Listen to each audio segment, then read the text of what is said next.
એ મારી ચેનલના ડાયરાને બધાને રામ રામો. 1 મહિનો થઈ ગયો, આપણે જોક બોક કાંઈ ચડાવ્યા નથી, સારી કંઈ વસ્તુ હામી આવી નહીં. તો મેં કીધું હું હવે બરાબર ને, ના એવું કાંઈ નથી.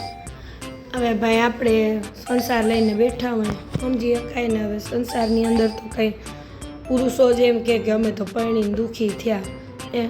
આજના જમાનામાં કે જૂના જમાનામાં બૈરાવે દુઃખી હતા છે ને રહેવાના છે.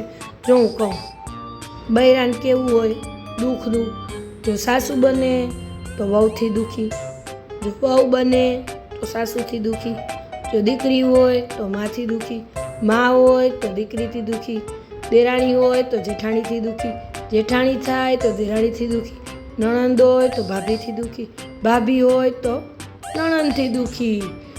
એટલે આમાં તો છે ને છોકરો ફરિયાદ કરે, બૈરાવને દુઃખી કરવા માટે મળી જાય કોકનું કોક, સમજા ને. તો હવે આપણે એ દુઃખી તો બરાબર છે, હવે બૈરા છીએ ભાઈ, હવે બરાબર ને. ના ભાઈ ના, એવું કાંઈ છે નહીં. પણ હવે આ સંસારમાં તો શું છે, હાયલા કરવાનું છે, બરાબર છે ને.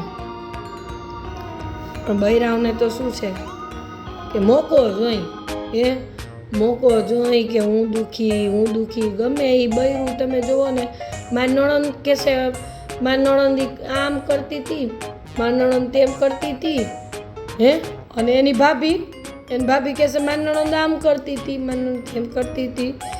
હવે આમાં આના જેવું છે, બરાબર.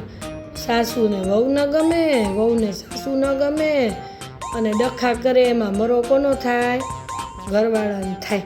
અને બાપા મારો વિડીયો તો ચડ્યો નહોતો, એમાં આવું કાંઈ નહોતું હો, ઘરેલું કારણ. મારે તો ભાઈ એમને એમ નહોતી ચડાવી શક્યો, માફ કરજો, થોડીક વ્યસ્તતાને કારણે ચડી નહોતી વિડીયો મારો.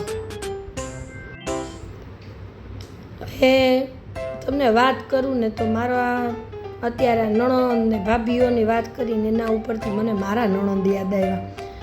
મારા નણંદ છે ને અમદાવાદ રહે. હવે એના પાડોશની અંદર એક છોકરી જોવા ગયો. છોકરો જરાક દોઢો અને અભિમાનનું પૂછડું. છોકરી ગમી ગઈ એટલે ઓલી છોકરીને કે તારા બાપની હૈસિયત કાર દેવાની છે.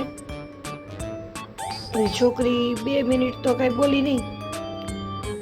પછી કે મારા બાપની હૈસિયત તો એરોપ્લેન દેવાની છે, વિમાની કે. તો તારા બાપની હૈસિયત કે એરપોર્ટ બનાવવાની છે કે કાંઈ બોલ્યો નહીં. લાલ ઘૂમ થઈ ગયો. હલા કોકની પટ્ટી ઉતારવામાં, કોકને ઉતારી પાડવામાં તારી પટ્ટી ઉતરી ગઈ. આવા માણસો થાય, જાતના માણસો હોય. અભિમાની માણસની આપણે વાત કરીએ, અભિમાની માણસોના એવા ઘણા કિસ્સા હોય. હવે એવા ગુસ્સાવાળા માણસની એક વાત કરું તમને. એકવાર મંદિરે જતા હતા ને અમે, તો એક ભાઈ જોરદાર ઉપાડીને બીજા ભાઈને ઝાપટ મારી, સનસનાટ કરતી.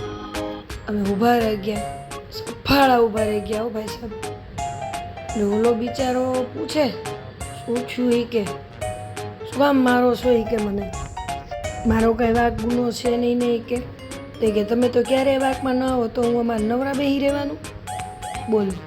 હવે ગુસ્સાવાળા માણસ હોય ને, આનું આવું જોઈએ ગુસ્સાવાળા માણસનું.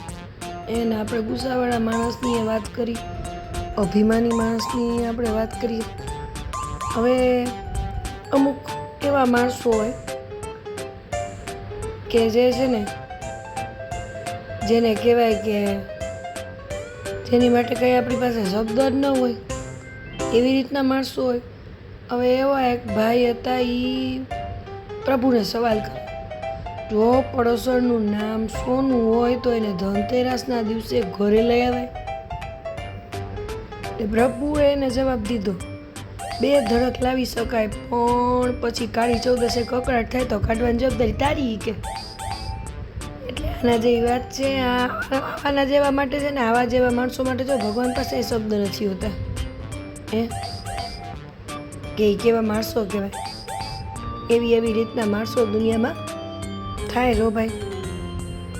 અને અમુક માણસોની આપણે વાત કરીએ ને, કે બિंदास રહેવામાં માને एम कि उसे पाना उसे खोना उसकी याद में रोना अगर यही इश्क है तो आपने क्या आवा इश्कनी જરૂર છે તમે કરો તો બિંદાસ આ દુઃખી મળે છે દુઃખ મળે છે એવી વસ્તુ આપણે કંઈ કરવી જ નથી ને બિંદાસ રહેવા જેવામાં માનો ને પૈસા હવે માનું છું આજનો જોક તમને બધા ગમ્યા હશે એ ડાયરાને રામ રામ.